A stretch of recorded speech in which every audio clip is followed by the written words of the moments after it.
Ito ay kwento ng isang lady rider na naligaw sa kanyang destinasyon.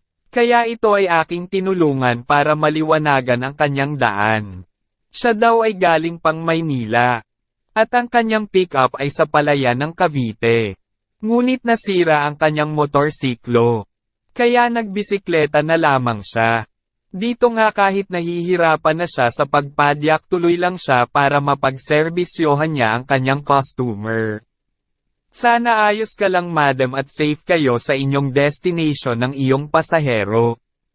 Hanggang dito na lamang ang ating voice over. Huwag niyo kalimutan mag-follow sa akin at mag-subscribe na din kayo sa aking YouTube channel. Maraming salamat sa inyo. Kung gusto niyong makita yung